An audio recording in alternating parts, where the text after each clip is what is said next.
Have you heard much about LSD recently? Probably not, because when I was a DEA, was putting out business. LSD is pretty hard to make, as it turns out. There are only 2 places that were doing it.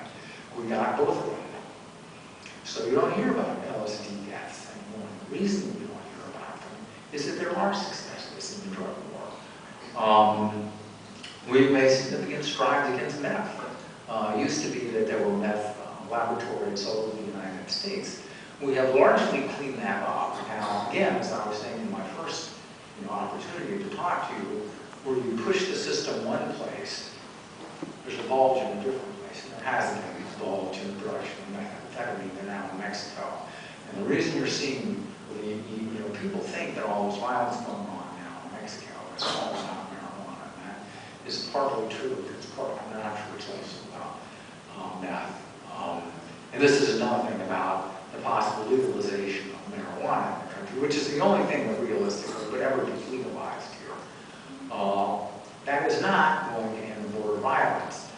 The truth of the matter is that 80% of the crack, cocaine comes up from Colombia, from Central America, comes through Mexico because land routes are the cheapest route, and also Mexico is extremely corrupt, and you can get it right through the government there.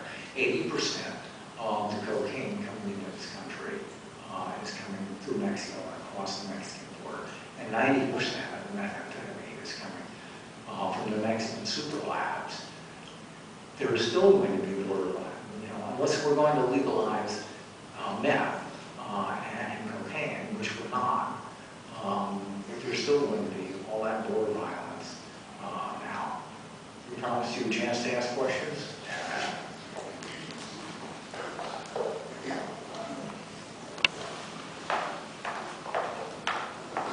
Thank you, everyone. I'm just going to open up the forum now to questions, so I guess we'll begin right here.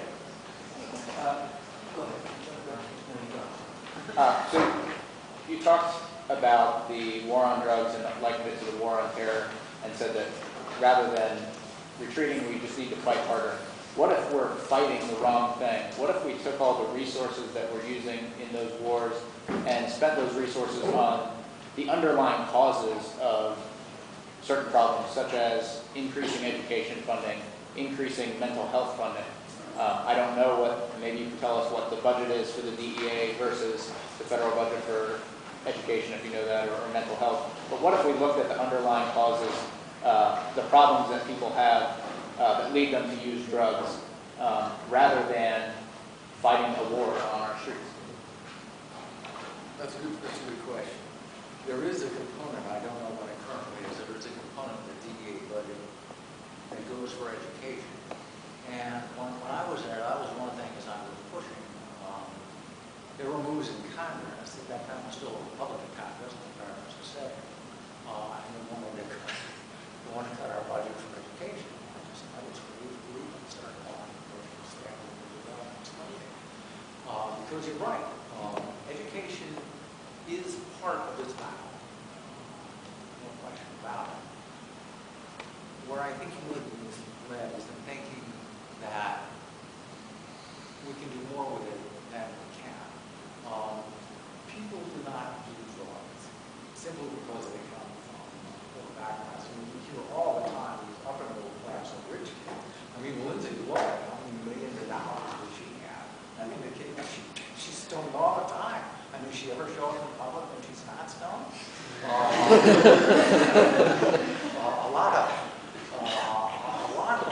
very dangerous drug abuse is drugs that are not illegal per se. Instead of Oxycontin or Oxycodone, it's a legal drug, but powerful drugs. People do become addicted, particularly people who have ready access to health care. Good insurances tend to be middle class and upper middle class people.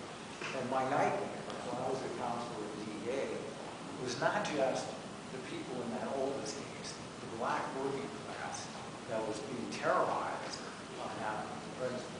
There was some guy from McLean or Langley or Bethesda, and while he was, making $700,000 downtown at his law firm, his 15-year-old was in the medicine cabinet, gobbling down Oxycontin. It was a big it's not so much, it's not so much that people don't have the opportunity. It's not so much a problem of minority or poor people.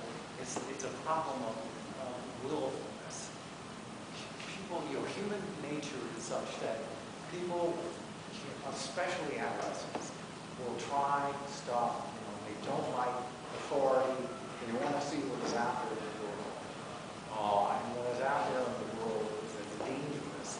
Some of the stuff is, I don't want it out there. And to me, the irony of all of those exactly correct points is all the more reason to not think prohibition is going to be the way and the best means to prevent access. In fact, especially for young people, the fact of prohibition may itself be a gateway drug, as it were, to some of these issues. Now, I think my response, particularly to your, are we fighting the wrong fight, at least with respect to marijuana, as I hear Bill, and I totally respect his insight and experience and knowledge about this, we ought to be investing even more resources in fighting against meth and cocaine and some of these other harder drugs. And that's why I'm hopeful one of the experimental benefits of backing off of prohibition on marijuana is we can fight the better fight and particularly do a better job of figuring out which of these drugs we can have a hope of having the same success we had with LSD. My guess would be meth has that potential because it's a drug that people can't safely and readily manufacture in their own backyard.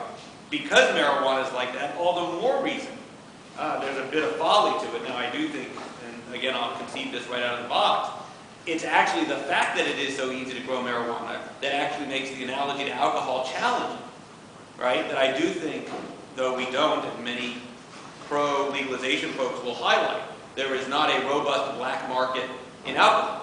That's sort of true, and it depends on how you define a black market. Certainly there's no shortage of kids getting fake IDs, trying to get alcohol before they're allowed to. Certainly, there's a fair number of folks hanging around the local liquor store trying to make a buck from buying something for somebody else, but there is not a robust, and there particularly isn't a violent black market in alcohol, but I think that's in part because it's so cheap and easy to buy relative to what it would cost to make it yourself.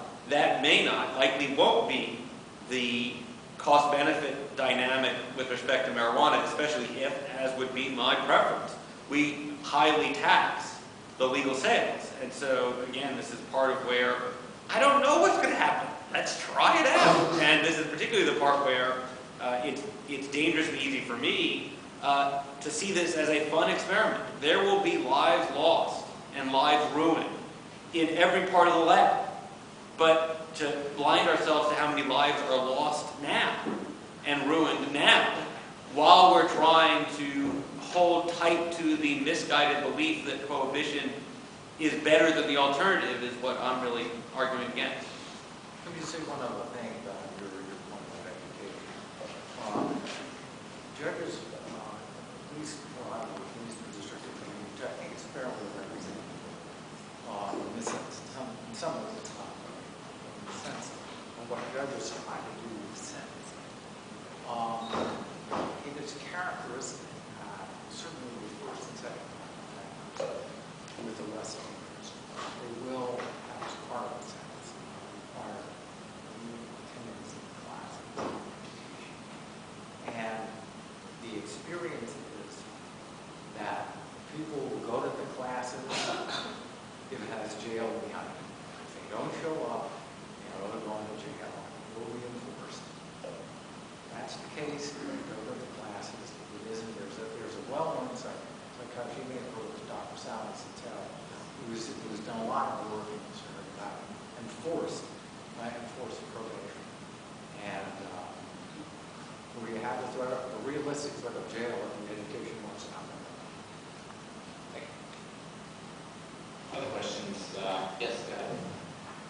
I think my wife and I are pretty typical, and that I think I'm a typical non-pot smoker, and she's a typical pot smoker. And by that I mean if it were suddenly legalized, I would still continue to not do it, and she would still continue to do it. The only difference is instead of going to lunch and buying it, she would go to 7-Eleven and buy a pack of marijuana cigarettes from Philip Moritz, and the government would get some money from that, and lunch would be out of business. What's the advantage of our current system of criminalizing decriminalizing marijuana other than 4 misdemeanor tickets she's had to pay to the courts for possession. They're missing out on the tax money from it and clogging up the courts. Two things. One, Doug made a partly facetious reference to gateway drugs. Actually, marijuana is a gateway drug. It's a gateway drug. The study shows that people later in life wind up using hard drugs are vastly more represented. There's a vast degree of chance that they started off with marijuana, are proportionately much less. Same is true for milk, by the way. People who do hard drugs disproportionately have drunk milk when they're kids, right? And again, the gateway, we can have lots of fight over the evidence of gateway drugs. Again, what I can do, what I'm eager to do, and I will be obnoxious enough to interrupt to do, is there's no evidence that suggests, even if we accept, yes, use of marijuana is a gateway to harder drugs, that it isn't the prohibition of marijuana that is critical to it being a gateway drug. Because it may be the fact that all these horror stories are told about marijuana, and there are all of these fears of prohibition that come from the criminal justice system, especially for those who are the most disadvantaged. Once they jump that transom, once they get into a law-breaking lifestyle, they're more inclined to be subject to influences that lead them to harder and harder drugs. Just as though there's no doubt in my mind that tobacco is a gateway drug. At least once you get used to smoking tobacco, it's pretty darn easy to smoke marijuana. Alcohol is a gateway drug.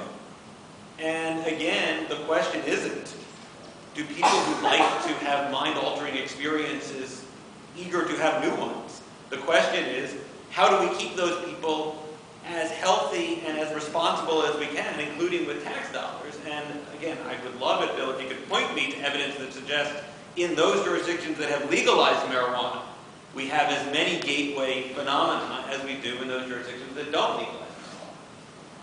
There may be studies on that, but there are an insufficient number of jurisdictions of which I am aware that have legalized marijuana. Need more experiments, right? I mean, it's an easy response to all things. Again, the DEA, it's not like the DEA is against it. Right. They are in favor. Well, my question wasn't why is pot bad, which it seemed like you were getting ready to answer. It was, I already think it's bad, that's why I don't do it. And if it's legal, I'm still not going to prefer to do it. So it's not going to affect the typical person who already chooses not to do it. But if I did choose to do it, it'd be easy to get. It's already easy to get. And the people who are already doing it don't care that it's illegal, and they're going to continue to do it whether it's legal or not. So the question is, by keeping it illegal, you're not really affecting who does it and who does it. You're just affecting who gets the money from it. And so what's the benefit of keeping it illegal? Well, actually, the problem with legalization, as Doug was pointing out, there's a difference in how these drugs come into existence. Meth has to be manufactured. Cocaine has to be processed. Heroin has to be processed. Heroin is processed more. Marijuana, you go in your backyard, or on the windowsill. You're not going to be taxed from that. People aren't going to. How many people, who sell flowers to their neighbors, report the proceeds and never come back? What if you legalize it and regulate it, so it's only about cigarette companies? I want to go to our next question. There's some over here. Yes, go ahead. You're arguing about cracking down on pot because it's easier to grow.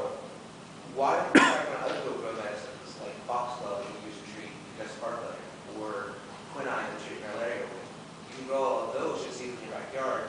Isn't that dangerous too, so they can kill you? Well, I'm not a doctor. But I've run across a few doctors, and I've never run across anyone. A doctor said, oh, well, just take it out of your backyard and, use it as you think fast. That's not medicine. It's not medicine. Well, I guess the interesting question for me, and again, I'll be the academic here, is if I thought there was going to be a robust market for growing that stuff in my backyard, I might start doing it. And that's again where, again, I encourage everybody. I'll disagree with you a little bit, Keith. I do think legalization will change the needle for a lot of people, right? And there's absolutely no doubt in my mind that I drink more because it's legal, right? Would I not drink at all? I don't know. But you're right.